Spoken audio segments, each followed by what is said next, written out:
Why was she the only one standing in the rain? The others stayed dry beneath the canopy, four men in pressed fatigues, laughing at something that wasn't funny. Their voices carried through the mist, careless and loud, bouncing off the steel plates stacked near the range wall. But she didn't move. She just stood there, rain rolling down her patrol cap, soaking through her sleeves, her eyes steady on the field ahead. Staff Sergeant Kira Voss had learned long ago that silence could be its own kind of weapon. And today she needed it. The range at Fort Benning stretched out in sheets of red Georgia clay, darkened to rust by the storm. Targets shimmered through the downpour, steel silhouettes at 600, 800, and 1,000 meters, ghostly shapes barely visible through the haze. Somewhere behind her, laughter broke again, rough and dismissive. She knew that sound. She'd heard it her whole career. They told her to wait in the rain, she thought, while the real snipers handled it. She didn't answer when one of them, a tall specialist with a crooked grin, shouted that maybe the instructor got lost, or when another said she probably read about shooting more than she'd ever done it. Kira let their words fall flat against the rain, absorbed by the mud beneath her boots. Her radio crackled softly on her belt, static, nothing more. Still, she didn't know that someone was listening. Kira Voss was 29 years old and had stopped expecting much from people a long time ago. She'd seen too much arrogance in uniforms that hadn't earned their wear. Too much talk from people who'd never been cold, afraid, or responsible for another life. She'd come to the range early as always, 15 minutes early, her father's rule. She'd driven the government pickup alone, unloaded her rifle case, laid out her scope tools, and waited. She didn't smoke, didn't pace, didn't check her phone. She just waited, calm, quiet, rain-soaked, the way she'd waited all her life for others to realize what she already knew. Competence doesn't need permission. It only needs time. The four Ranger candidates were supposed to be her shooters today, pre-deployment marksmanship evaluation before JSOC screening. She had been assigned to grade them, to watch their breathing, their control, their patience under pressure. But when she arrived, the dynamic shifted before the first word was spoken. They had already decided what she was.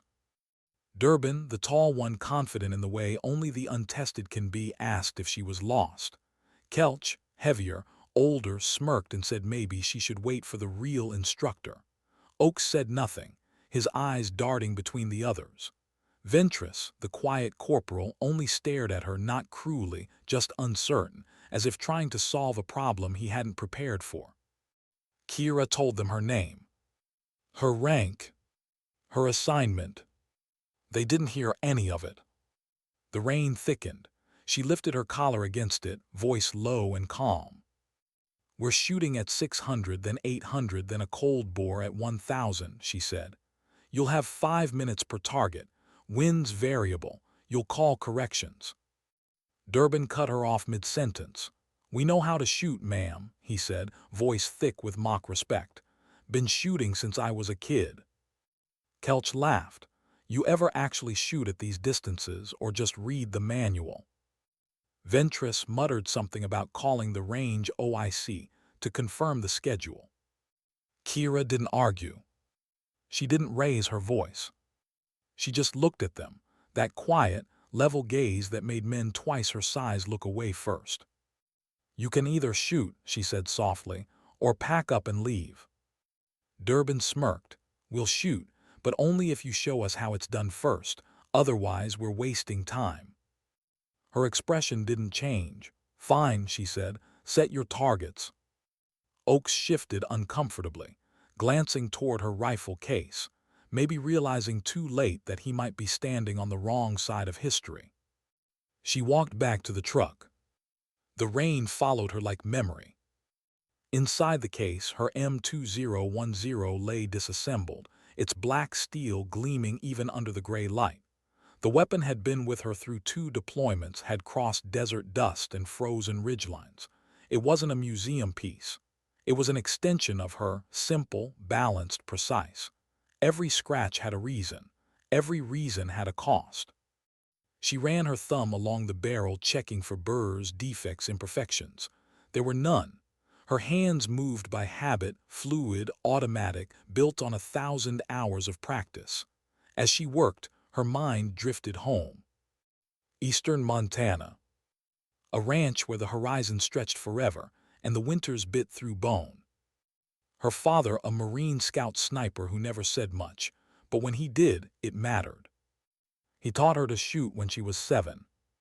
Taught her that in their world, help was a word for other people. Out there, you solved your own problems.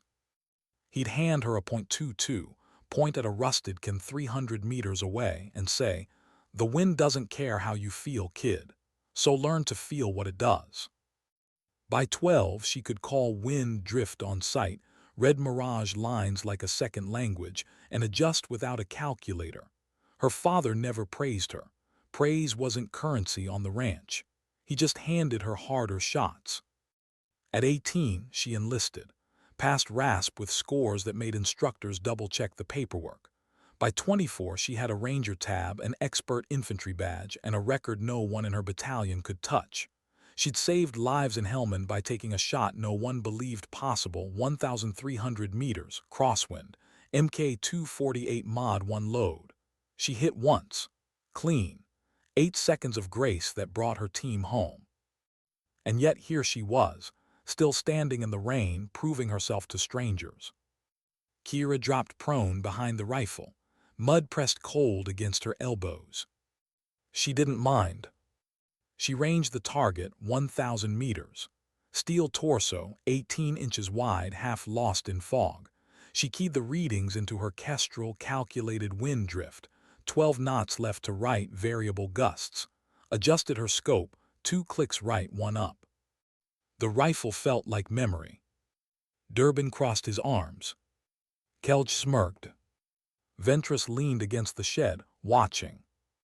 Oak stood silent.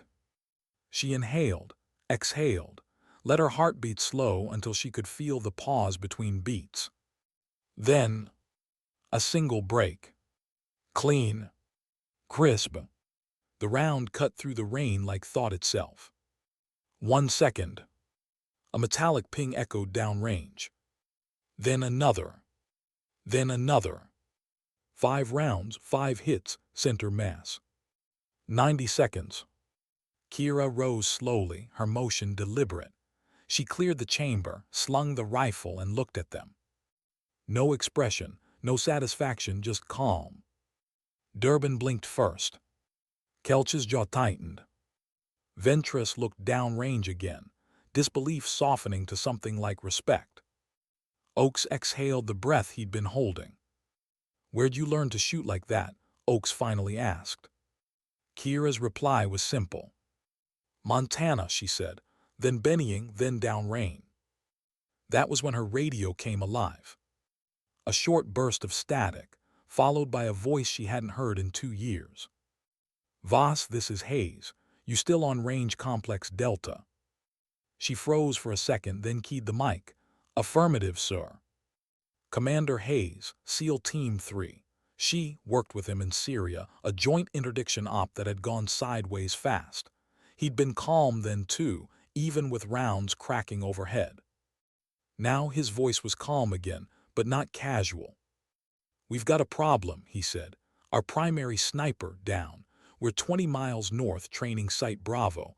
Live fire scenario in 90 minutes. I need someone who won't miss."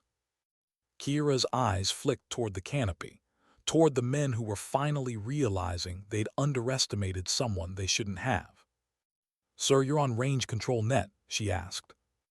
"Affirmative," Hayes replied. "Open air, I heard everything." A pause, then, "You still shoot like you did in Syria?" Kira allowed herself a rare, brief smile. "Better." "Good," Hayes said. "Grab your kit, gate will have clearance." Click silence. Kira looked back at the 4 men.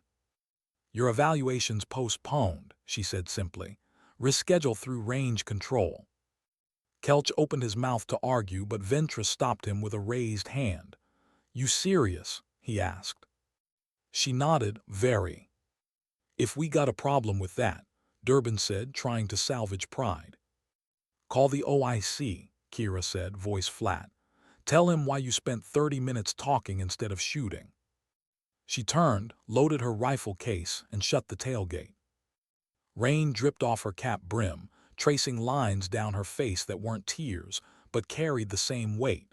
The truck engine roared to life.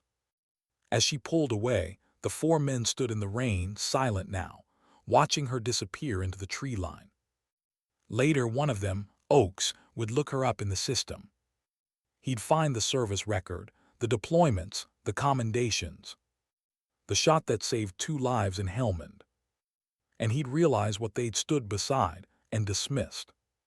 Durbin wouldn't say a word. Kelch would stare at his boots. Ventress would just nod, slow and heavy, like someone who'd learned a lesson he wouldn't forget. But Kira didn't think about any of that as she drove. She just kept her eyes on the road, windshield wipers dragging rhythmically across the glass. Mud splattered the sides of the truck. The storm thinned as she climbed north toward the training site. Her pulse was steady. Her hands, the same ones that had fired 1,000 rounds and never shaken, gripped the wheel lightly. For the first time that morning, she allowed herself a quiet exhale. She wasn't angry. Anger was cheap fuel. What she felt was cleaner, harder, more precise. Focus. By the time she reached the security gate, the rain had turned to mist. The sentry already had her paperwork in hand. Hayes had moved fast. She drove through the perimeter, tires crunching gravel, headlights slicing through fog. She thought about the range, about the laughter that faded when skill spoke louder than pride, about her father's voice on some long-ago winter morning saying, "Respect, earned, Kira, but dignity, that's yours. Don't give it away just to be heard." The SEALs didn't need to know what had happened that morning. They didn't need to know she'd been told to wait in the rain. All they'd need to know was that when they called, she came. And this time, she wouldn't be standing alone. What made Commander Hayes remember her after all this time?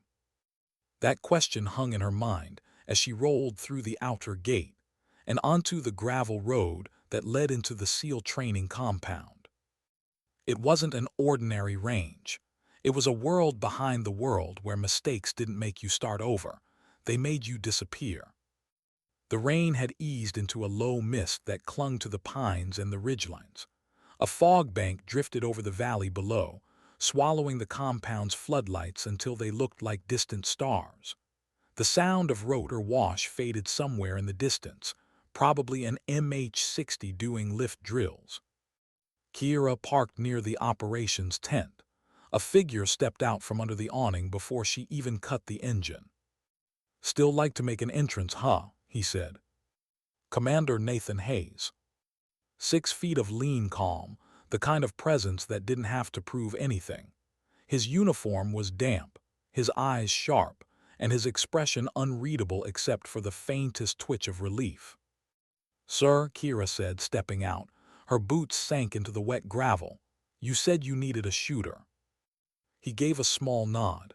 "Yeah, and I need one I don't have to babysit." She followed him under the awning. The smell of coffee and cordite mixed in the air, the unmistakable scent of an operation mid-cycle. Inside, a table was spread with maps, target grids, weather charts, and satellite overlays of a compound in a simulated village 900 meters out. 2 operators stood nearby, gear half on, rifles slung. They turned to look at her, expressionless but curious. Hayes motioned toward the map. "You'll be on Overwatch Ridge. 900 meters elevation, wind shear off the western tree line, and you'll be engaging from a covered position. Targets are role players, live movement, thermal silhouettes. We're running it as a full combat scenario." Kira studied the topography. 1 narrow ridgeline, partial visibility, multiple sectors. "You want all 11 covered from here?" she asked. Hayes met her eyes. "You tell me if it's doable." She gave a small, almost imperceptible nod. "It's doable." He smiled faintly, that same half-smile she remembered from Syria. Back then, he'd trusted her shot on a hostage extraction through an urban alley network. She'd taken it clean through a broken window, glass and rain everywhere. He never forgot that sound, a single round that ended chaos. "Still running the M2010, he asked. "Never switched," she said. "It does what I tell it to." Hayes grinned, quiet approval in his tone. "Good answer. Range controls already cleared you. My team's prepping for final insert. We roll in 60. You good to set up?" Kira adjusted her cap. "Already am." She took her rifle case and gear bag up the narrow incline toward the ridgeline. The forest muffled sound. Only her boots and the low hum of wind existed. As she walked, she remembered something her father had told her on their ranch after her first real hunt, the day she'd made a 400-meter shot on a moving coyote. "You don't shoot to kill, Kira," he'd said.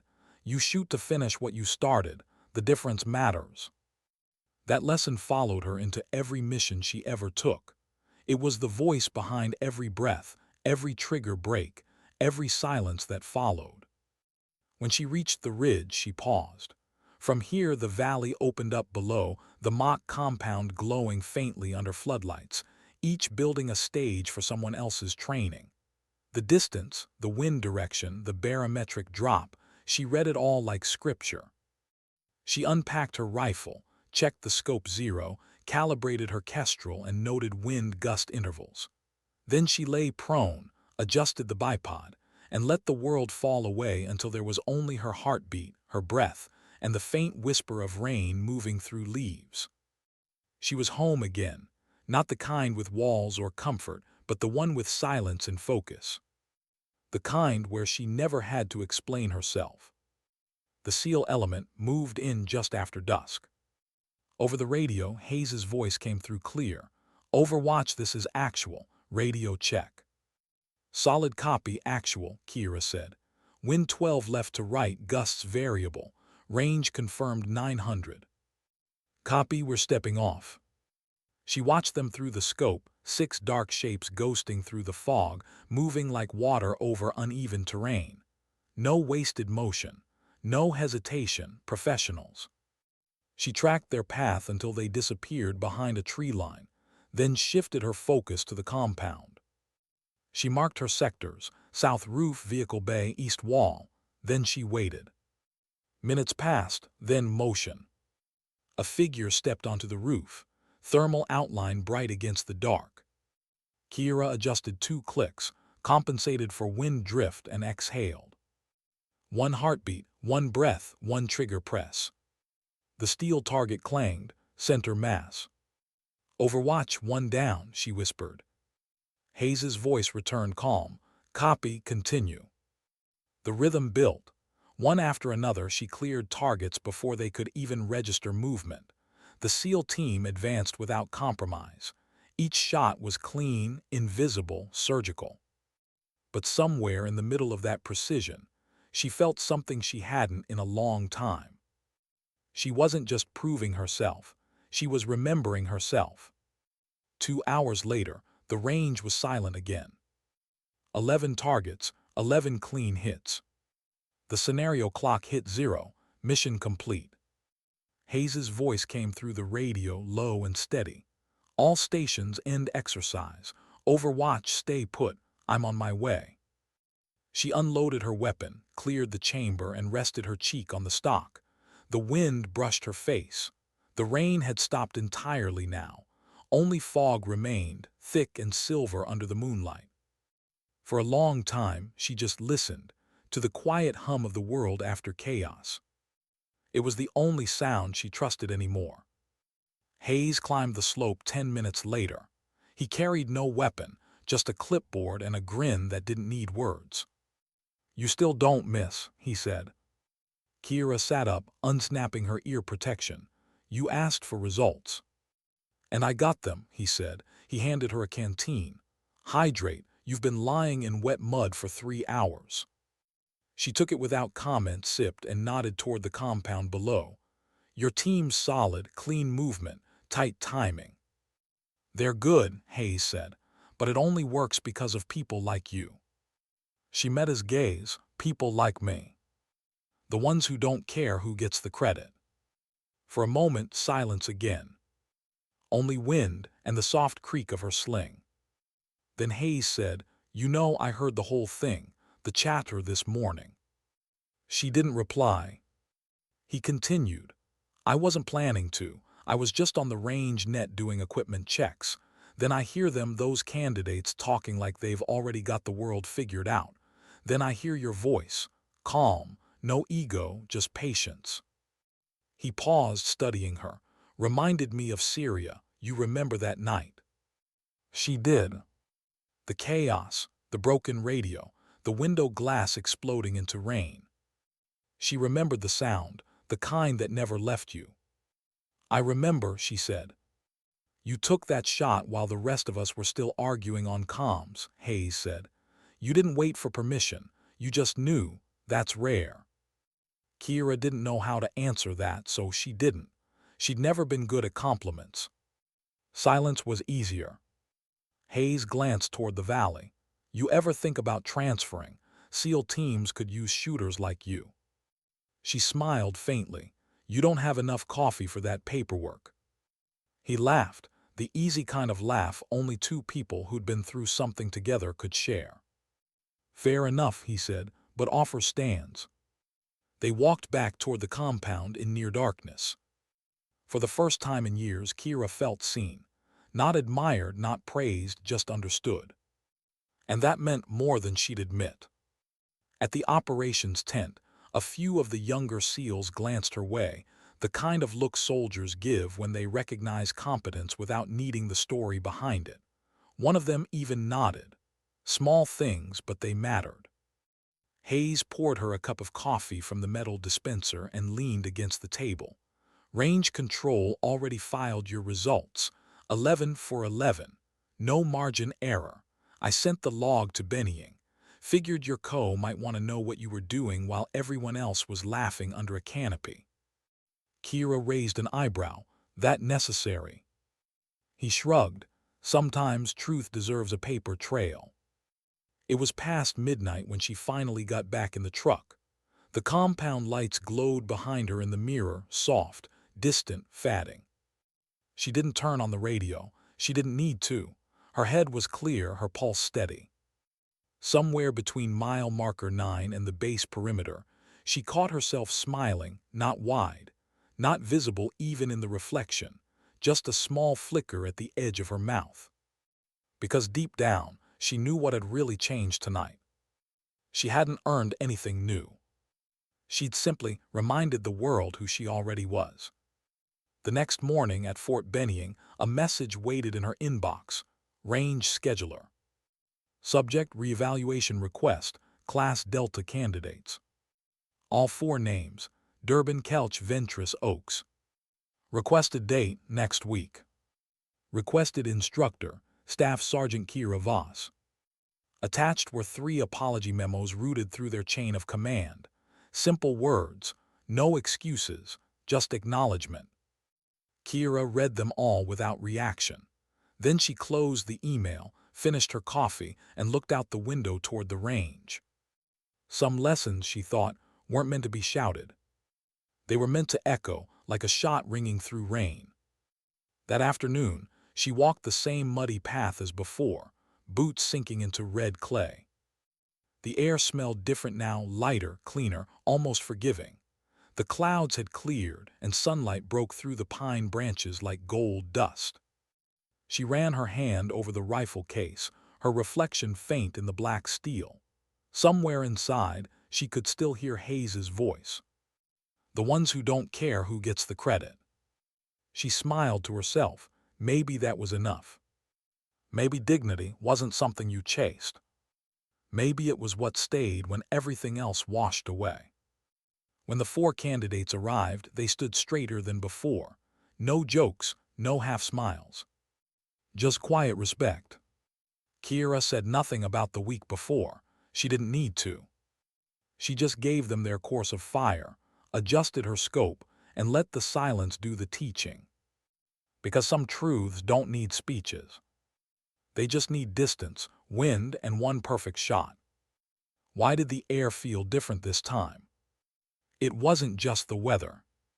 The rain had stopped, yes, but there was something else. Something quieter, cleaner, like the space between apologies.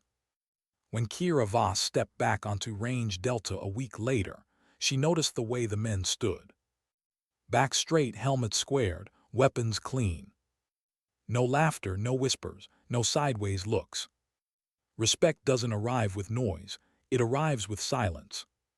She laid out the firing plan the same way as before: 600, 800, 1,000 meters, cold bore, limited time window. She didn't change a word, but the words landed differently now.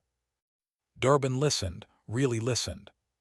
Kelch nodded as she spoke, a hint of discomfort still in his eyes but balanced by focus.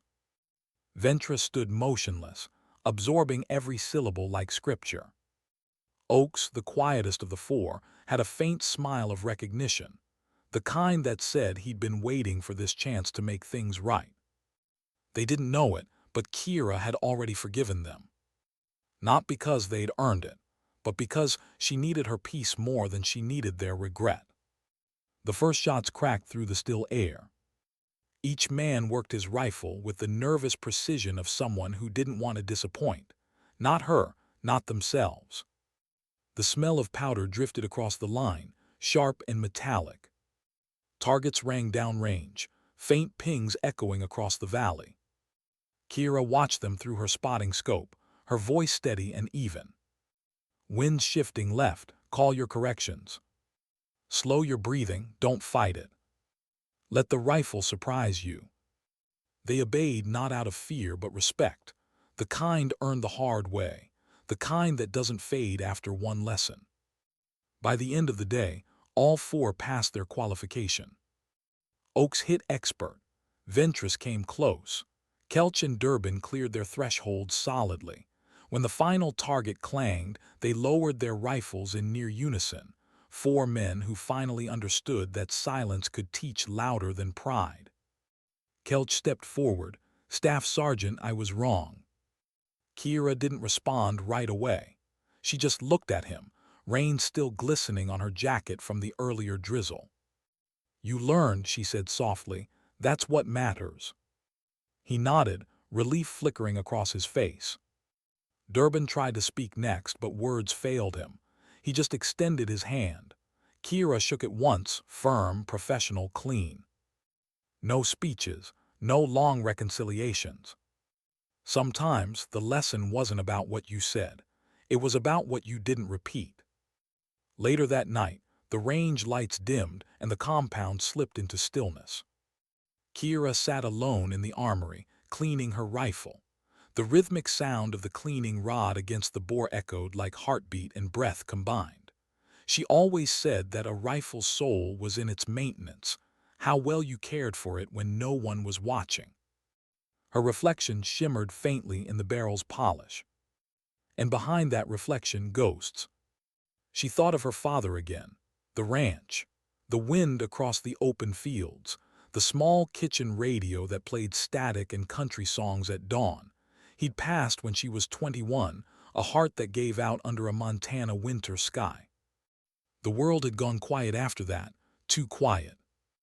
In the army, quiet became her armor. Her calm made others nervous and her skill made them cautious. But the cost of being exceptional, she'd learned, was loneliness. And tonight that loneliness pressed in again, not sharp, not painful, just heavy. She placed the cleaned bolt on the mat and sat back. Somewhere outside she heard footsteps. Still up? A voice asked. She turned. It was Oakes, holding a mug of black coffee. Couldn't sleep, he said, setting it beside her. You, left this in the ops tent. She looked at the mug, stainless steel, marked with her initials. She hadn't even realized she'd left it. Thanks, she said. He hesitated, then sat on the edge of the bench across from her. I looked up that Helmand report, he said quietly. The shot you took, 1,300 meters, that's insane. Kira didn't answer immediately. She finished wiping down the barrel and capped the oil. It wasn't insane, she said finally. It was necessary. He nodded slowly. I just wanted to say, I get it now, all of it, the rain, the way you stood there. You were teaching us before we even started. She almost smiled, almost. I wasn't trying to teach, she said. I was trying not to give up. Oakes looked down, unsure what to say. Then he stood. Ma'am, thanks for not giving up on us.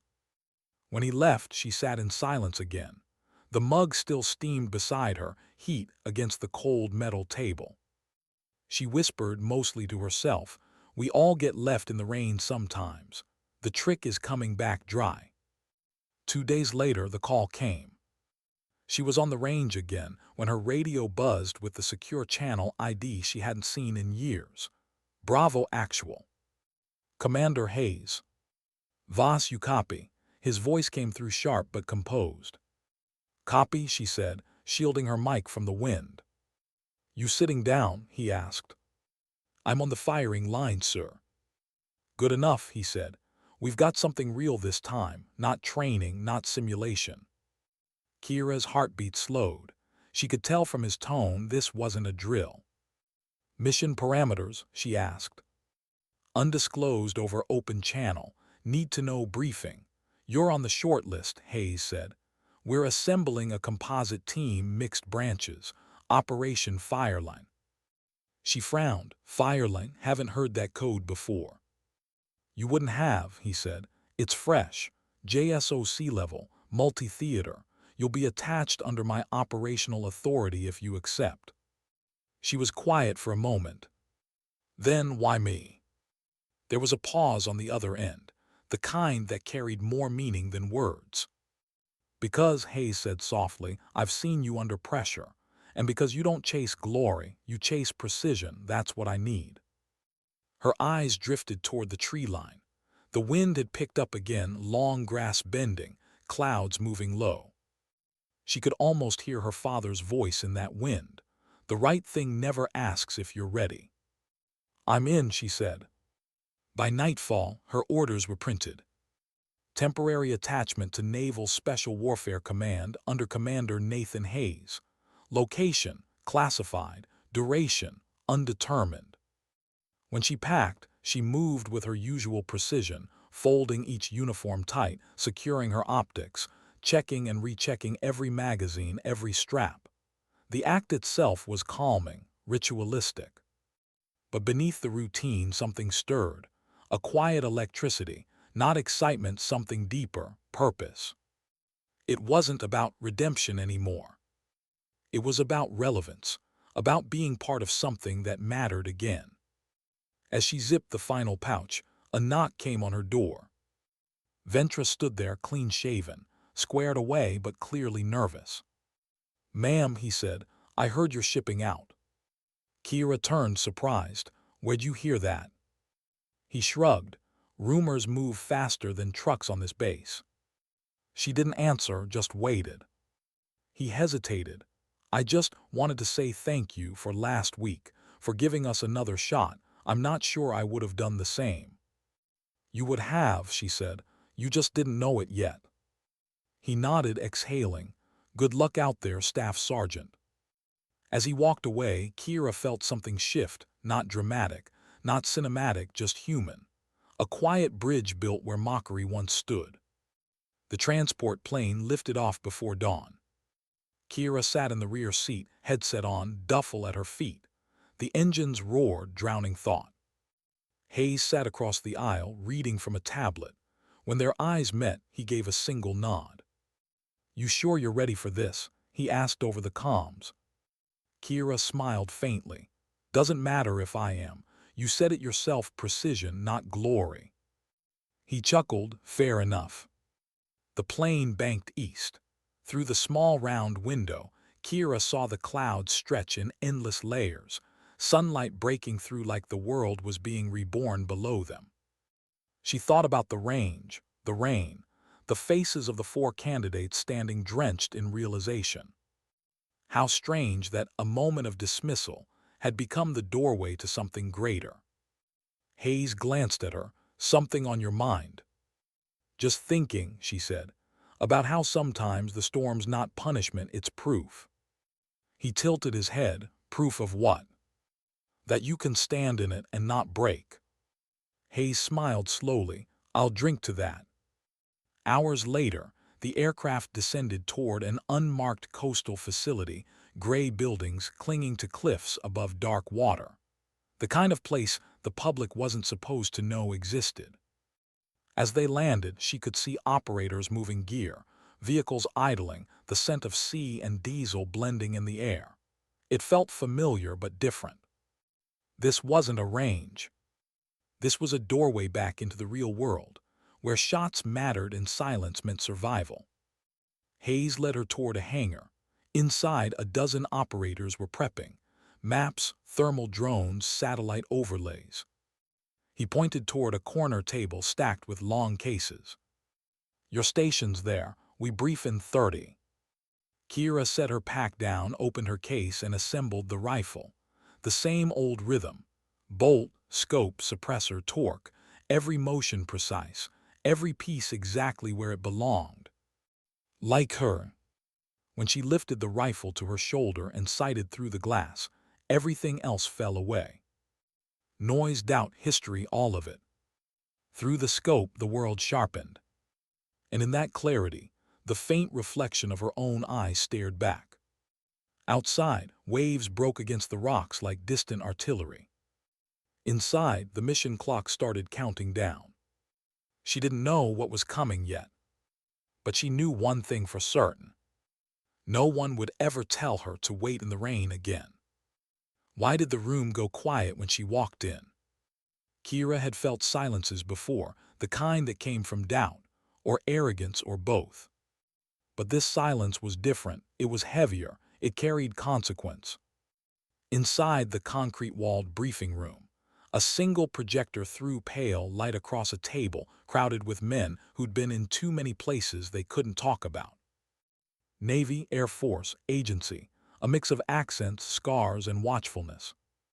No introductions, just the unspoken understanding that everyone here had bled for something once. Commander Hayes stood at the head of the table, sleeves rolled up, eyes on the digital map that pulsed red over a coastal region halfway around the world. "Operation Fireline," he began. "Joint rescue and containment, classified hostage recovery, confirmed American assets on the ground off-book." He tapped a key. The map zoomed on a cluster of structures tucked inside a narrow valley near a desert border. Last transmission was 42 hours ago. A CIA field tech and a cultural liaison were taken alive after an ambush on Convoy 9. Satellite picked up movement, about 15 hostiles in an abandoned refinery compound. "We don't have friendly presence within 100 clicks. That's why we're here." A younger SEAL leaned forward. "Why not drones? Level the place." Hayes's jaw flexed. "Because we want the hostages alive, and because whoever's running that compound knows how to jam a signal. Our ISR feed goes dark every 12 minutes. He turned to Kira. "This is Staff Sergeant Voss. She's Overwatch and long gun coordination. She'll have final say on air-to-ground synchronization." A low murmur went around the table, half curiosity, half skepticism. Someone muttered, "Army." Another voice, dry, "Didn't know Rangers did Overwatch for SEALs." Hayes didn't look up. "They do when they shoot straighter than you." The room fell silent again. Kira didn't flinch. She just adjusted the strap of her rifle case, eyes scanning the satellite feed. She didn't need validation. The work would speak for her as it always did. After the briefing, she reviewed data alone in a side room, the faint hum of servers filling the air. Thermal overlays, elevation lines, wind corridors. The refinery compound sat in a basin surrounded by high dunes, perfect for an ambush, terrible for extraction. A door creaked behind her. Hayes stepped in, 2 coffees in hand. "Figured you'd still be here," he said, setting one beside her. "You never were the type to debrief and sleep." Kira studied the screen.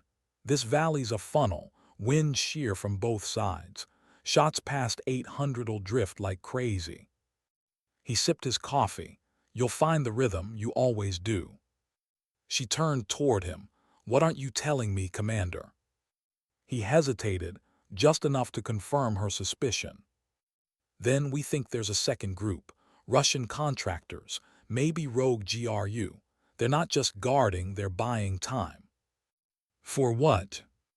That's what we're going to find out. Hours later, the hangar filled with motion. Operators checked optics, comms, suppressors. A medic prepped kits. The air smelled of gun oil and sea salt. Kira sat on a metal crate, calibrating her scope. Every click of the turret sounded louder than it should have.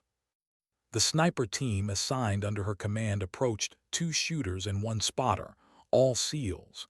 Their leader, Petty Officer First Class Rogan, looked about 30, with the measured calm of someone who'd seen enough combat to know when not to speak.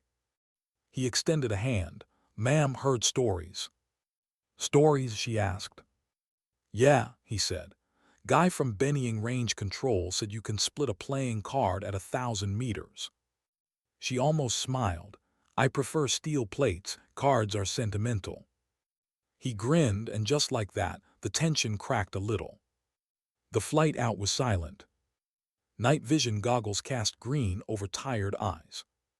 Engines thundered as the C-130 cut through clouds like a blade.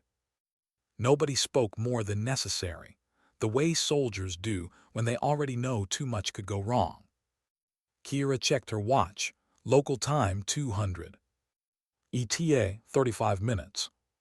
She reviewed the plan again in her head. Insertion at Ridge Echo 9. Overwatch position by 300. Team Alpha breaches the south wall. Team Bravo covers extraction corridor. Hostage extraction within 30 minutes or the window closes. Simple on paper. It never stayed that way. At 2:45 the ramp dropped. Hot air rushed in dry, electric smelling of dust and diesel. The desert below glowed faintly under a half-moon. The team moved fast, low, efficient, silent. Kira felt the ground shift under her boots as they disembarked. She shouldered her pack, adjusted the suppressor sling, and followed Rogan's point man up the ridge. Every step was familiar, every shadow a memory. She'd walked mountains like these in Helmand, valleys like this in Syria. Different soil, same heartbeat. By the time they reached Echo 9, her clothes were soaked with sweat, her pulse steady as metronome. She dropped prone, extended the bipod, and looked through the glass. The compound sprawled below, corrugated roofs, a few faint lights, heat signatures packing like restless ghosts. She ranged them one by one, whispering numbers. Rogan confirmed, the spotter logged. Wind 5 left, mirage low, first targets walking perimeter. Kira exhaled. Hold, we wait for call. Over comms, Hayes's voice came in clear but tense. Alpha 1 in position, Bravo standing by. Then static, a faint pop. Signal jam starting early, Kira murmured. We've got 12-minute windows max. Hayes replied, understood, make them count. She tracked the movement below. 2 guards met near a truck, exchanging cigarettes. One leaned against the door, bored. Another adjusted a radio antenna. Then faintly, a sound she hadn't expected. A child's voice. Kira blinked, adjusted magnification. In a corner of the courtyard near a generator, a small figure sat, knees pulled up, head down. Not a combatant. A child, no older than 10. Her breath caught. Commander, she whispered. Visual on non-combatant, juvenile. Repeat, child on site. Confirm, Hayes asked.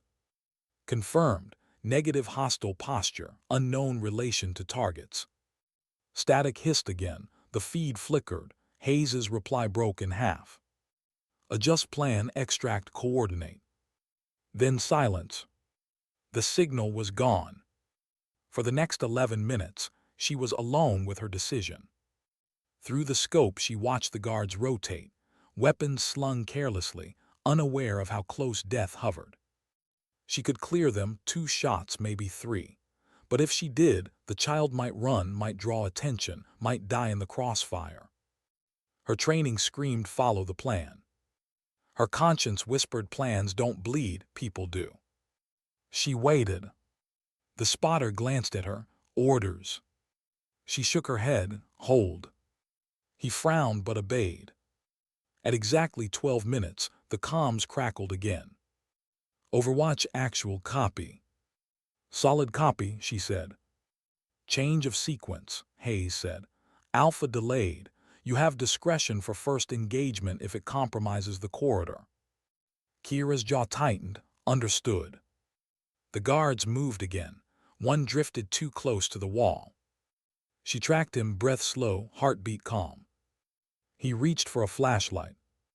The beam flared, sweeping toward the ridge. He's seen something. Kira's finger found the trigger. One breath. One break. Impact. The man dropped before the beam finished its arc. Second guard turned, shouting. She cycled the bolt, fired again. Hit. Silence returned. Rogan's voice came through, clean, corridor clear. But through the scope she saw it. The child had lifted their head, eyes wide, frozen in the moonlight. A girl, dirt-streaked face, silent, watching. For a moment everything else fell away. Mission, timing, command structure. Just those eyes and the echo of her father's words. You don't shoot to kill. You shoot to finish what you started. What had she just started? Hayes's voice snapped her back. Alpha breaching, Bravo moving. The world came alive again, explosions muffled by distance, flashes lighting the horizon. She reacquired sectors, cleared rooftops, shifted focus. Precision returned, logic returned. But the image of that small, still face stayed burned behind her eyelids. By 3:45 the compound was secure, 2 hostages recovered, 4 hostiles down. Extraction in progress. When the call came, mission complete, the ridge went quiet again. Rogan turned to her. Hell of a show, ma'am. She nodded, lowering her scope. We're not done till everyone's out. They packed up, descending under fading moonlight. At the base of the ridge, a soft sound stopped her, a cough. She turned. There, half hidden behind a fuel drum, was the same child, trembling, eyes wide. No one else noticed. No one else looked. Kira knelt, removing her gloves. It's okay, she whispered. You're safe. The girl didn't move, just stared. Then slowly she reached out and handed Kira a small pendant, metal and worn, shaped like a crescent moon. Kira took it without thinking. The girl whispered one word in broken English. Mama. Kira's throat tightened. She scanned the area, no adult nearby, no sign of family. The convoy was forming up for extraction. She had seconds to decide. She scooped the child gently into her arms, tucked under her jacket, and jogged toward the vehicles. Hayes saw her coming, confusion flashing across his face. Voss, what? Collateral, she said simply. She stays with me till we figure it out. He didn't argue. He just looked at her, then at the trembling girl, and nodded once. The convoy rolled out through darkness. Engines rumbled, dust rose. Kira sat in the rear seat, the child asleep against her shoulder, the pendant still warm in her hand. Outside, the desert stretched endless and silent. Inside, something shifted again, a realization she couldn't name yet. Maybe redemption doesn't come from proving you can hit what you aim at. Maybe it comes from remembering why you pull the trigger at all. She looked out the window, the first hint of dawn painting the horizon gold. The rain was long gone now, but somehow she could still feel it. Why did silence always feel louder after success? The convoy rolled back through the night, headlights dimmed, engines growling low against the hum of the desert. Dust spiraled in their wake like ghosts. In the rear seat, Kira sat rigid, rifle propped beside her, helmet off, the child asleep against her chest. She had carried weight before, Pack's teammates regret. But never this kind. The girl's small hand rested on Kira's sleeve, clutching the fabric even in sleep. The crescent pendant still hung between them, cool metal against skin.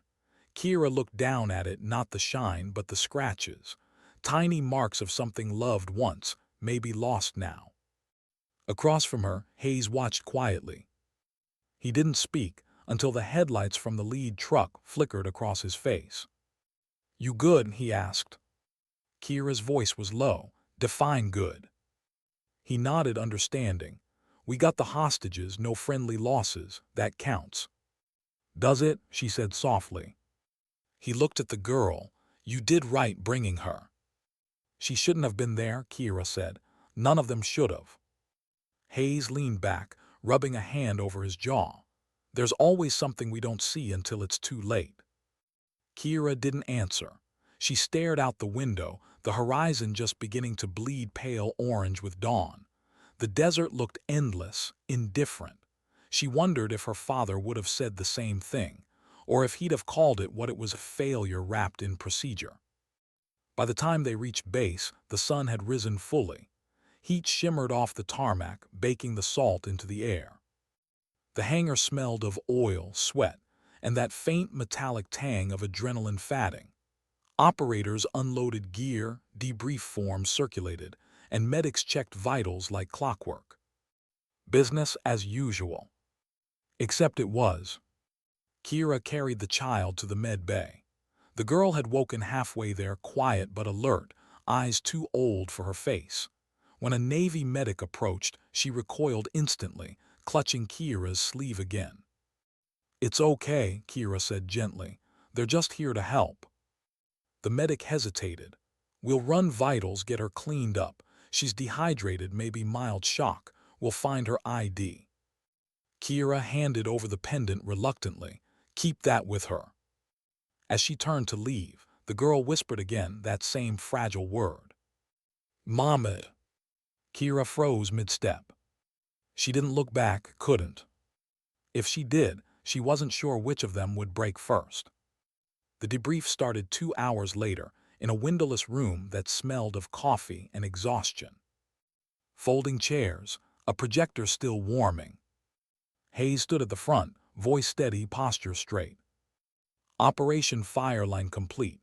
2 hostages extracted, minimal resistance after breach, no friendly casualties. Secondary recovery successful. He didn't mention the child. Across the table, a gray-suited intelligence officer, no insignia, no name tag, scrolled through photos on a tablet. His tone was flat, bureaucratic. "Appreciated, Commander. Command will sanitize details for the final report. Extraction asset will remain unlisted." Kira looked up. "Extraction asset." He didn't meet her eyes. "The juvenile you recovered, we're arranging transfer." "Transfer to where?" she asked. "Classified." Something cold prickled at the base of her skull. "She's a kid. You can't classify her." The man smiled without warmth. "Everything's classifiable if you write it the right way." Hayes shot her a warning glance, subtle but clear. "Not now." Kira exhaled slowly, pressing her palms flat against the table to keep from showing the anger rising under her skin. The man continued.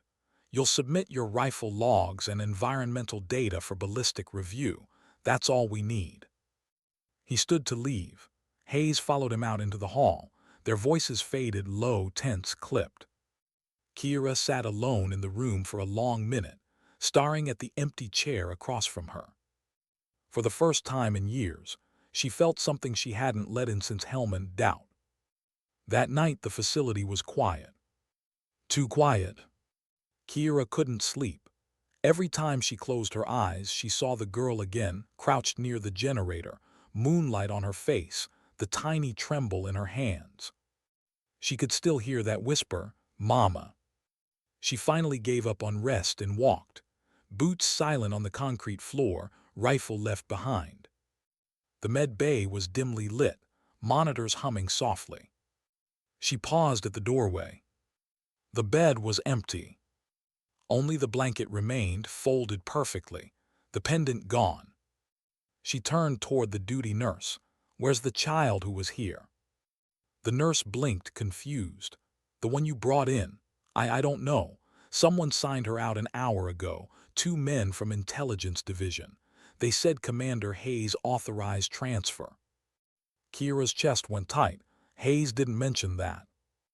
"Maybe it came from higher," the nurse said uneasily. "They had clearance papers."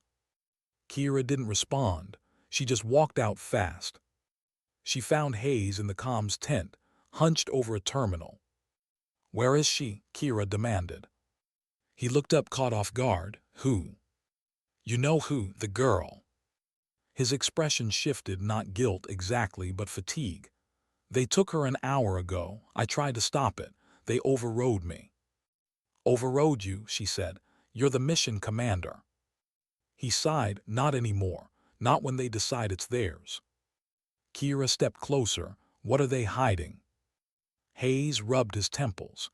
"You ever feel like we only get half the truth in this line of work?" "Half the truth still leaves half a lie," she said. He looked up, meeting her eyes. "They said she was part of the field liaison's family, that she might have information they can't risk leaking, but I don't buy it either." "So what happens to her now?" He hesitated. "If I had to guess, nothing you'd want to know." The words landed like stones. Kira turned away, jaw locked. Hayes spoke again, quieter. "You did the right thing bringing her in.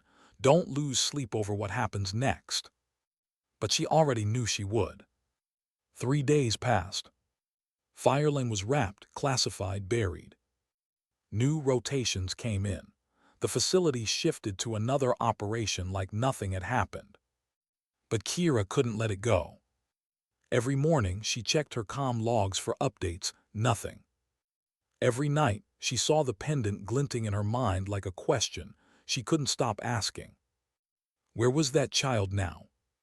And why did no one want her found? She caught Hayes between meetings once more. "I'm going to find her." He looked exhausted. "Voss." "You know I will," she interrupted. He exhaled. "If you dig, they'll bury you with whatever you find." "Then I'll dig quiet," she said. There was a long pause. Then reluctantly he handed her a slip of paper, coordinates. "Don't say I gave you this. It's the holding site they use for temporary civilian transfers before offshore routing." "Why are you helping me?" she asked. "Because," he said, "I'd rather see you pissed than broken." That night she left the base without a convoy. No orders, no authorization. Just a direction and a reason. The coastal road stretched empty ahead, wind cutting cold through the open Jeep window. Headlights swept across the cliffs, the sea below black and endless. She thought about Helmand again, about the machine gunner she dropped through haze and wind, about the seconds of silence afterward that felt like both triumph and guilt. She thought about her father's voice in the snow. "Respect's earned, but dignity, that's yours." Maybe this was dignity, not obedience, not rebellion, just the refusal to stop caring when others did. The coordinates led her to a storage depot near the waterline chain-link fence, single guard shack, floodlights humming. Too quiet, too neat. She parked behind a dune and approached on foot, moving low, silent. Old habits returned easily, breath control, shadow discipline, every movement calculated. Through a crack in the gate she saw them, 2 black SUVs, rear doors open, engines idling. A single figure escorted between them, small frame, hood pulled up. The girl. Her chest tightened. The pendant flashed faintly as she moved. Kira's hand went to her sidearm before she even thought about it. Then she stopped herself. This wasn't a battlefield, not yet. She whispered into her earpiece, an open channel she wasn't sure still worked. "Hayes, if you can hear me, they're moving her now." Static, then faintly. "Copy, don't engage, you're not cleared." She almost laughed, cleared. When had that ever stopped her? The guards opened the SUV door. One reached for the girl's shoulder. She flinched. He barked something sharp in Russian. Kira felt her pulse climb. Her finger hovered over the trigger, muscle memory screaming to act. Then the child turned her head slightly, as if she felt Kira watching. Their eyes met, just for a heartbeat. And in that moment, Kira saw it, not fear, not even confusion. Recognition. The SUV door slammed shut. Engines revved. Tail lights vanished into the dark. Kira stood there long after they were gone, the sound of the sea rising behind her like static. She didn't fire, she didn't chase. She just stood shaking, furious, helpless, until the horizon started to pale again. When she returned to base, Hayes was waiting. He didn't ask what she'd done. He didn't need to.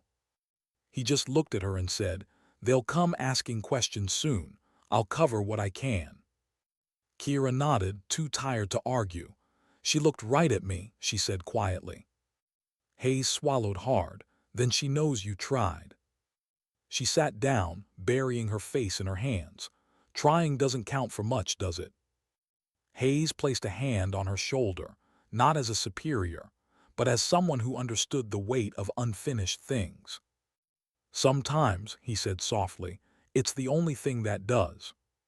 That night Kira couldn't clean her rifle, couldn't sleep.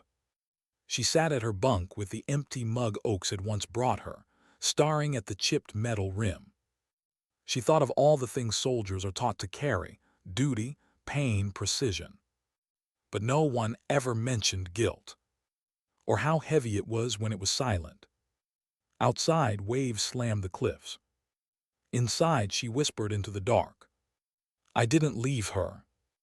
But even as she said it, part of her wondered maybe she had. Why did everyone suddenly start avoiding her? 2 days after she returned to base, the air changed. Not visibly, not immediately. But she could feel it, in the way conversations stopped when she entered a room, in the clipped tones at the security gate, in the way her access badge suddenly required additional verification. Silence is never just silence in a place like this. It's signal. It's warning. It's the sound of walls closing in. Kira had been through debriefs before, after Helmand, after Syria, after missions that tested every moral fiber in her body. But this time felt different. This wasn't the quiet of exhaustion. It was the quiet of suspicion. She spent the morning in the range bay, cleaning her rifle for the 3rd time that week. The motions were automatic: chamber, bolt, scope, barrel.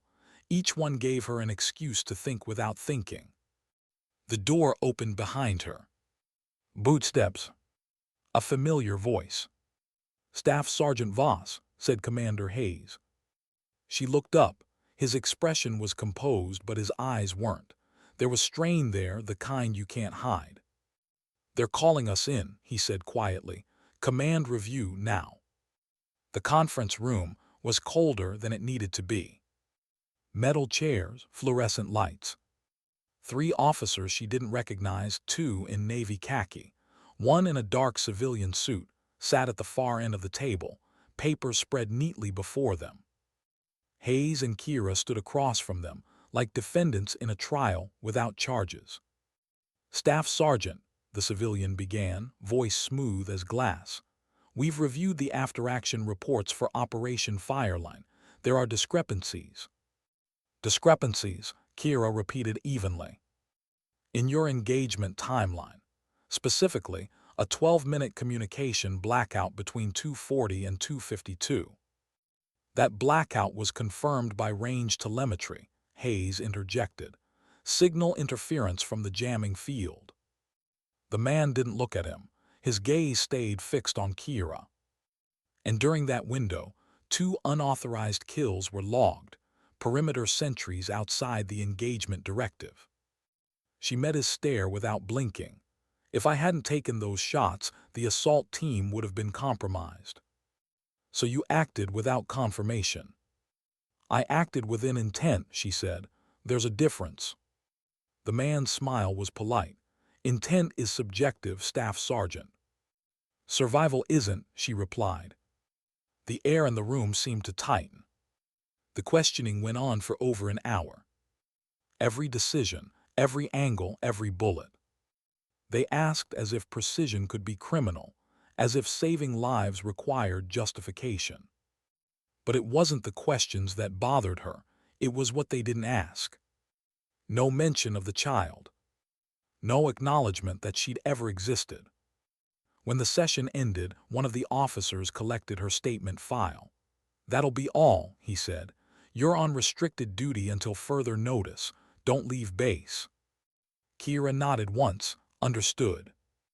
As she turned to leave, the civilian spoke again. "For what it's worth, Sergeant, impressive shooting. A shame it's buried under procedural review." She didn't answer. She just walked out, slow, measured, unbroken. But inside, something started to crack. Later that evening, she found Hayes outside the comms tent, staring out toward the water. The waves below the cliff caught the fading light, red and gold like molten metal. "They're not after your shooting," he said quietly. "I know," Kira replied. "They're after the girl." He nodded once. The report been scrubbed, every mention of her, the med logs, the transfer record, all gone. "Gone where?" "Gone," he said, "like she never existed." Kira leaned against the railing, the wind pulling strands of hair loose from her bun. "I saw them take her," she said. "SUVs, Russian tags." She looked at me. Hayes closed his eyes. "You shouldn't have gone there alone." "I couldn't do nothing," she said. He sighed. "That's the problem. Doing something gets you noticed, and people who get noticed don't last long in this game." She turned toward him. "Then maybe it's a game that needs losing." Over the next week, they tried to keep her busy, inventory reports, maintenance checks, pointless admin loops meant to bury her under routine. But she saw the pattern. They were freezing her out. Quietly, systematically. Her clearance tier was downgraded. Her weapons log was pulled. The instructors she'd trained beside avoided her eyes. And yet behind all that bureaucracy, she could still feel the pulse of something else, someone watching. Every night she caught glimpses. A parked vehicle near the range road, a shadow that lingered too long by the barracks gate. Paranoia, maybe. But paranoia keeps you alive when trust won't. It was on the 6th night that she found the envelope. Plain brown paper, slid under her door. No name, no seal. Inside, a single photo. Grainy, low light. A child's face caught mid-turn under floodlights. The same face, the same pendant glinting at her throat. Timestamp 2 days after Fireline. Location tag, BLACKSIT, 47 degrees 21, 18 degrees 12 E. Her heart stopped for a moment. Then a second item. A flash drive. No note, no message. Just these two things. She stared at them for a long time. Then she locked the door, powered up her field laptop, and plugged the drive in.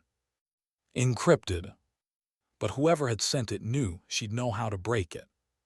5 minutes later, the screen filled with footage, thermal feed, time-stamped, clearly from a surveillance drone.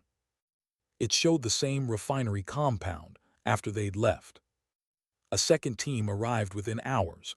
No insignia, no comms lights. They weren't rescuers, they were cleaners. Every building was torched. Bodies burned. No trace left. The file ended abruptly at 4:12, static cutting out before the drone feed died completely. Kira sat back, staring at the blank screen, hands trembling.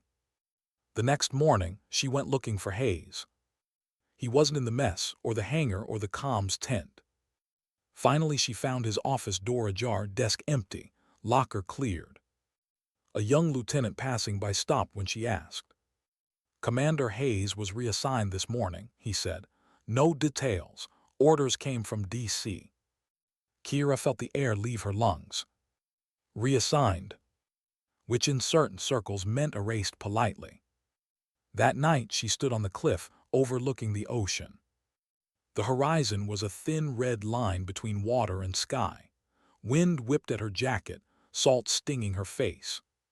She thought of Hayes, of the girl, of all the things she wasn't supposed to remember. She'd spent her entire career believing the line between right and wrong was the mission. You follow orders, you do your job, you trust the system to decide what matters. But standing there now, she realized the system didn't decide anything. It just forgot people faster than it buried them. She reached into her pocket, pulling out the photo from the envelope. The girl's eyes stared back through grain and blur, alive, afraid, defiant. It wasn't just evidence, it was a promise. She whispered to the wind, "I'll find you." The next day, she walked into the armory. The clerk looked up, startled. "Sergeant, your clearance." "Still good enough for maintenance," she said, flashing the laminated tag she'd kept from the last rotation. He hesitated, then let her through. She didn't take much, just what she needed. A suppressed M110, 3 loaded mags, a field compass, a handheld SAT beacon. Everything fit neatly into a weathered go-bag. Before leaving, she wrote a note and slid it under the armory logbook. Sometimes silence isn't loyalty, it's surrender. Then she walked out calm, composed, invisible. She drove east along the coastal road until the base lights vanished in the mirror. The flash drive and photo sat on the passenger seat, glowing faintly in the dashboard light. The coordinates burned in her mind. 47 degrees 21, 18 degrees 12 somewhere in Eastern Europe. Somewhere far enough that nobody would come looking for her if she vanished there. And maybe that was the point. Maybe she'd finally found something worth disappearing for. She switched off the radio. The only sound left was the ocean and the soft rhythm of the tires. For the first time in weeks, her pulse felt steady. Not calm, not safe. Just right. She whispered into the dark, voice steady. "You left her once, don't do it again." At dawn, she reached the airport. Military ID still scanned. Old codes die slow in the system. By noon, she was in civilian clothes. Jeans, jacket, backpack. No insignia, no name. Just another traveler with a ticket and a secret. Before boarding, she checked her phone one last time. A message blinked in from an unknown number. One word. Careful. No sender ID. No traceable header. She stared at it for a moment, then typed a reply. "I'm past that." Then she turned off the phone, dropped it in a trash bin, and walked toward the gate. The PA system called her boarding group. Her flight destination redacted. Her mission personal. Somewhere beyond the clouds, answers waited. Or maybe more silence. But this time, she wouldn't wait in it. This time, she'd hunt it. Why did the air feel heavier here? Maybe it was the cold, or the history that never stopped bleeding through the streets. Eastern Europe in winter didn't whisper, it remembered. Old buildings leaned under snow like men too tired to stand, and every alley seemed to hold a secret it had learned to keep. Kira Voss stepped off the train at dawn, a black duffel slung over her shoulder, civilian clothes, blending with the commuters who moved like ghosts through the fog. No uniform, no name tape. Just another traveler with eyes that saw too much. She found a cheap hotel above a bakery near the Danube, the kind of place no one asked for ID if you paid in cash. Her room smelled of stale cigarettes and soap. The window overlooked a street that never quite woke up. Perfect. She unpacked methodically, rifle parts hidden inside a false bottom bag, laptop encrypted, map spread across the small table. The coordinates from the photo pointed 40 miles north, an industrial area near a decommissioned power plant. BLACKSIT, the file had called it. She stared at the spot on the map for a long time. Then quietly, "Hang on, kid." By nightfall, she'd already started digging. Old contacts still owed her favors. Translators, smugglers, one former liaison who traded intelligence for silence. But when she reached out under her old call sign, only one replied. "Voss, Jesus, heard rumors you were dead." "Not yet," she typed back. "Need a name. Russian contractor operating under civilian cover, recently active in border zone refineries." A pause, then a response. "That list's long, but there's one name that keeps showing up, Veklov." Veklov. The same surname stamped faintly on a crate in the Fireline drone footage. Her contact added one more line. "If you're going after him, don't do it alone. He's not just private sector, he was GRU." Kira closed the laptop and leaned back, the ceiling fan ticking above her. Not GRU, was. That meant deniable, disposable, dangerous. The next morning, she bought a second-hand car from a mechanic who didn't care who she was, only that she paid in euros. The snow fell heavier as she drove north, fields giving way to forests, forests to rusting warehouses that looked more graveyard than industry. She arrived near the coordinates at dusk. The black site was exactly what she expected: fenced perimeter, 2 prefab buildings, a floodlight tower that flickered like a heartbeat. But it wasn't military. It was too quiet, too careful. Whoever ran this place knew the value of staying invisible. She parked a mile out, camouflaged her pack, and moved on foot through the tree line. Wind cut across her face, sharp and dry. The scent of oil drifted from the compound. At 200 meters, she stopped, glassed the area through her monocular. 2 guards at the gate, civilian clothes, military posture. One smoked, the other scanned the road. Behind them, a truck idled. A woman's silhouette moved inside the first building, hair tied back, clipboard in hand. Too far to confirm. Kira adjusted focus. The woman looked familiar. She froze. It couldn't be. 2 years earlier in Syria, she'd shared a roof with that same woman, Myra Shatilov, GRU liaison turned fixer, the kind who traded information for immunity. She was supposed to have disappeared after the ceasefire. Now she was here, working for Veklov's network, if the intel was right. And if Myra was here, the black site wasn't just real, it was active. Kira's breath fogged the lens. She lowered the scope and exhaled slowly. "You're in deep, Voss, again." Night fell fully before she made her move. She slipped the suppressor onto her rifle, checked her watch, local time 2300. Snow-muffled sound, wind-covered movement. Perfect. She cut the fence with a multi-tool and slid through the gap, low and deliberate. No alarms, no dogs. Too easy. She crept along the shadow of the first building. Voices drifted from inside, Russian and English mixed, calm but guarded. She caught fragments: shipment tomorrow, transfer protocol, child asset. Her chest tightened. Child asset. The word was ice in her veins. Through a cracked window, she saw Myra speaking to a tall man with a shaven head and coat too fine for the place. Veklov. No doubt. He gestured toward a file on the table. She caught a glimpse, a photo clipped to the top. The same girl, older, maybe thinner, eyes hollow. Still alive. Kira's pulse spiked.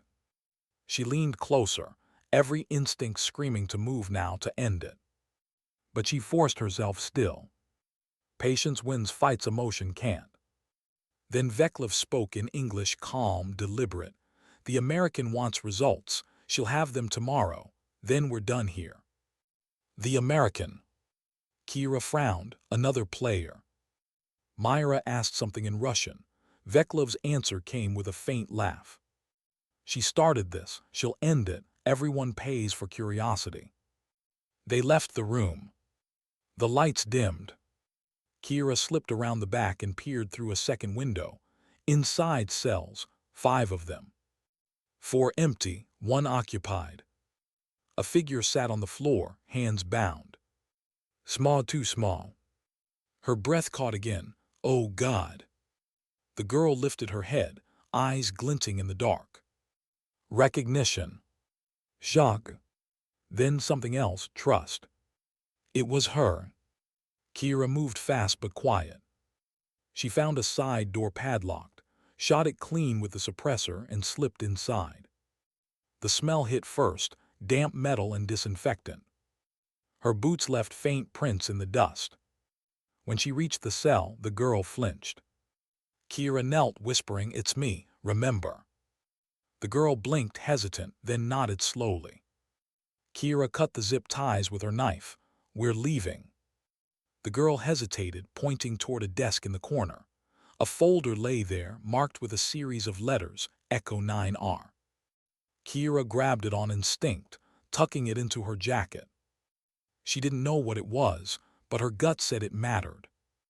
"Come on," she whispered. They slipped out the rear service door, hugging the shadows until they reached the breach in the fence. Just as Kira lifted the girl through, a light flared behind them. "Stop." Russian accent. "Veklov." Kira turned, rifle up. But he didn't shoot. He just smiled, calm, too calm. "You think this ends with her, Sergeant?" Kira kept her aim steady. "You don't get to call me that." Veklov took a step closer, unarmed. "You want the truth, you're standing in it." "What truth?" He gestured toward the child. "You were never rescuing her. You were delivering her. She's data, living data. The agency didn't lose her. They lost control of her." Kira's stomach turned. "You're lying." He laughed once, bitter. "Maybe, maybe not, but look at the file you took. Ask your commander who signed the order." Before she could reply, he reached for his coat, not for a weapon, but for a small detonator. Kira fired once. The round hit center mass. He fell instantly, eyes wide, expression almost grateful. Behind him, the alarms erupted. They ran. Through snow and smoke, Kira led the girl into the trees, following the faint glow of her car beacon half a mile away. Gunfire cracked behind them. Shouts in Russian followed, fading with distance. Branches tore at their clothes, but she didn't stop. When they finally reached the car, Kira threw the rifle into the back seat and slammed the door. The girl curled into the passenger side, shaking but silent. Kira turned the key. The engine roared. She drove until the forest thinned and the horizon lightened with dawn. Only then did she speak. "You're safe now," she said. The girl didn't answer. She just held out her hand. In it, the same crescent pendant. The one Kira had seen vanish from the med bay weeks ago. Kira's breath caught. "You kept it." The girl shook her head. "He did." Kira frowned. "Who?" The child looked out the window. "The man who told me to wait." Kira froze. "The man? What man?" But the girl didn't answer. She just closed her eyes, whispering something in Russian that Kira didn't understand. They reached the city by midday and ditched the car in an underground garage. Kira rented another room, different hotel, different street. She triple-locked the door and finally opened the folder she'd grabbed from the black site. Inside were photos, test logs, biometric scans, all of the same child, dated months apart. But one document stopped her cold. Project Echo 9R Behavioral Adaptation Series. Sponsor, Joint Intelligence Task Force, Command Approval, CDR Nathan Hayes. Her vision blurred for a second. It couldn't be Hayes. No, he couldn't have signed this. He wouldn't have. But his signature was there, clear and precise. Her mind flashed back to the last thing he'd told her before she left. "They'll come asking questions soon. I'll cover what I can." Maybe he'd been covering something else entirely. The girl stirred on the bed, eyes half open. Kira knelt beside her. Do you know who Veclov was? The girl nodded faintly. Doctor. Kira frowned. Doctor of what? The girl touched her temple. Dreams. What did he do to you? She hesitated. Made me remember things that never happened. Said they could help soldiers not be afraid. Kira felt her stomach twist. Experiments. The girl whispered. He said you were the first one who didn't forget. Kira swallowed hard. What does that mean? But the girl had already drifted back to sleep. Kira sat there for a long time, the file open beside her, snow falling quietly outside the window. Everything she believed about loyalty, command, and the chain of trust was unraveling thread by thread. If Hayes had known, if he had signed this, then all of Fireline, every bullet, every life had been built on a lie. She closed the folder, staring out at the city lights flickering in the snow. Her reflection in the glass looked older, harder, almost unrecognizable. She whispered, sometimes the silence isn't ignorance, it's guilt. The girl stirred again, whispering something too soft to catch. Kira turned off the lamp, the room sinking into darkness. Somewhere out there, someone still held the rest of the truth, and she was done waiting for it to come to her. Tomorrow she'd start with Hayes. If he was still alive. Why was he waiting for her? When Kira Voss stepped off the overnight bus at the edge of the airfield, the snow had turned to rain again, cold, steady, unrelenting. It was almost poetic. Some stories don't end where they start. They circle back to the same rain, the same silence, the same question. Who are you when no one's watching anymore? The runway ahead was deserted. Beyond the hangar lights she saw him, alone, coat collar turned up, hands tucked into his pockets.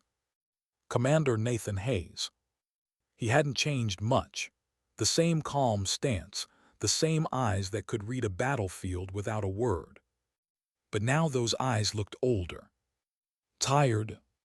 Maybe guilty. Kira's hand hovered near the pistol beneath her jacket, not out of fear, but out of discipline. You never assume safety, even from people you once trusted. He saw her before she spoke. You shouldn't be here, he said softly. She stepped closer, rain dripping from her hood. You said that before, didn't help much then either. He almost smiled, almost. I knew you'd find me. You left me just enough clues, she said. Black site coordinates. Project Echo 9 are your signature on the file. He exhaled through his nose. Then you know what it was. I know it wasn't a rescue, she said. It was procurement. You used the mission to move her. Hayes didn't deny it. He just looked away, the rain tracing silver lines down his face. She's not what you think, Kira. She's a child, Kira snapped. He turned back, voice low. No, she's evidence. You saw what they did to her. Neural mapping, memory implantation. She was bred out of a failed defense cognition program. They called her a mnemonic vector.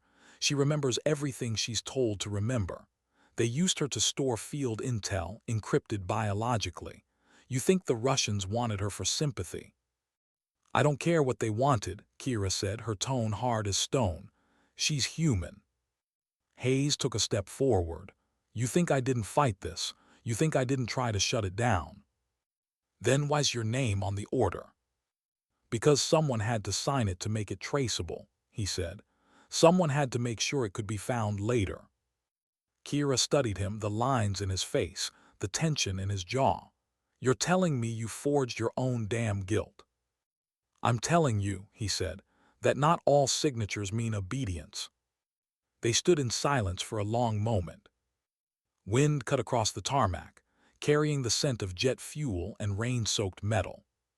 Kira lowered her hood. You knew I'd come. I hoped you wouldn't, Hayes said. They're watching me, Kira. You were supposed to vanish after Fireline. Instead, you came back with proof. She pulled the folder from her jacket, its edges worn and damp. Proof needs to be seen. Hayes shook his head. Proof gets buried, people don't. Then why are we still standing? Because, he said quietly, I haven't decided which one of us dies for it yet. Her hand tensed near her sidearm instinctively, but his expression didn't change, not threat, just sorrow. Relax, he said. If I wanted you dead, I wouldn't have come alone. Kira's voice softened but didn't shake. Then tell me what to do with this. He looked at her, eyes glassy from the rain. You do what I couldn't. They moved inside the hangar, an abandoned one, judging by the dust and the echo of their footsteps. Hayes locked the door behind them. A single lamp cast their shadows across the concrete. Kira set the folder on a crate. The child's alive, she said. I have her. Hayes's eyes flicked up sharply. Where? Somewhere safe. He nodded once, almost in relief. Then you already did more than I could. What's the play? She asked. He pulled a small drive from his coat. This is the rest of it. Everything they tried to erase. Fireline, Echo 9R, all of it.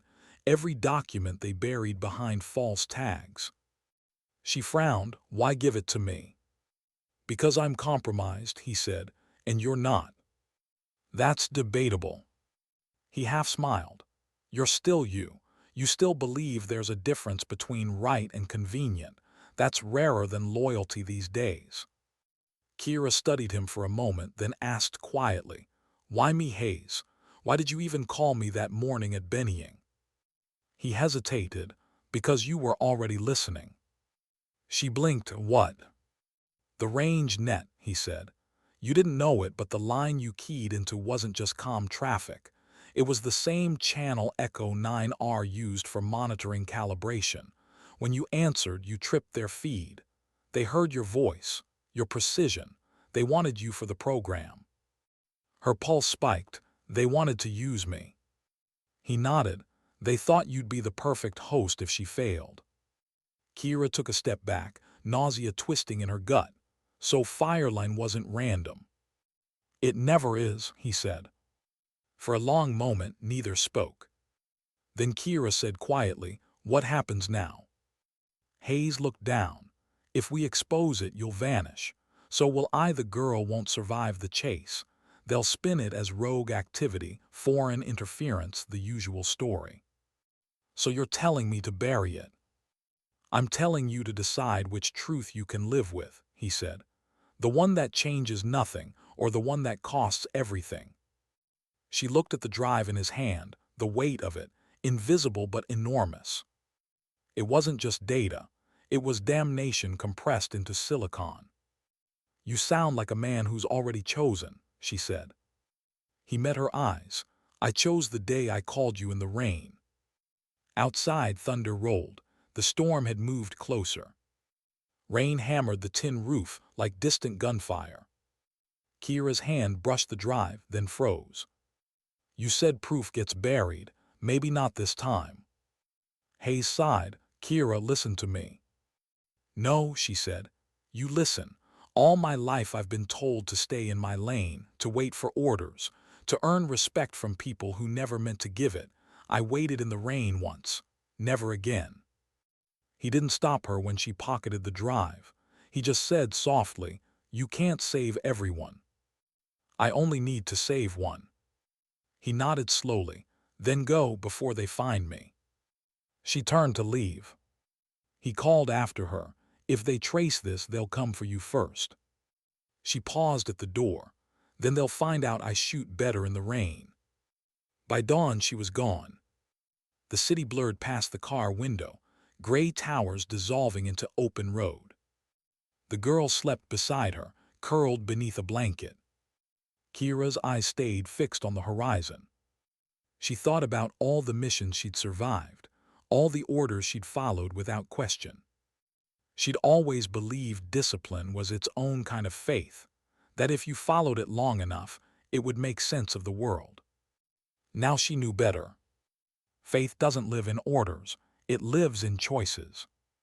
The girl stirred, whispering, Where are we going?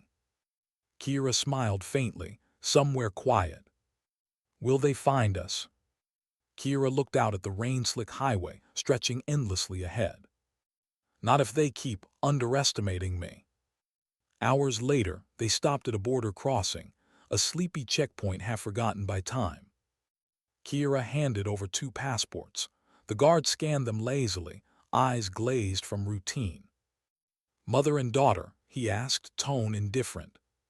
Kira hesitated for half a second. Then, "Yeah, that's right." He waved them through. When the barrier lifted, Kira exhaled. The road opened again, wide, free, clean. The girl looked up at her, eyes clearer now. "You lied." Kira smiled. Sometimes lying's just another way of keeping a promise. They drove until the rain stopped, until the road turned to dust, and the sky opened into blue. In the rearview mirror, no one followed. For now, Kira parked near a ridge overlooking a valley that looked nothing like Georgia, but the smell of wet earth brought it all back anyway. She pulled the rifle case from the back, opened it, and stared at the weapon inside. It was more than steel now. It was memory.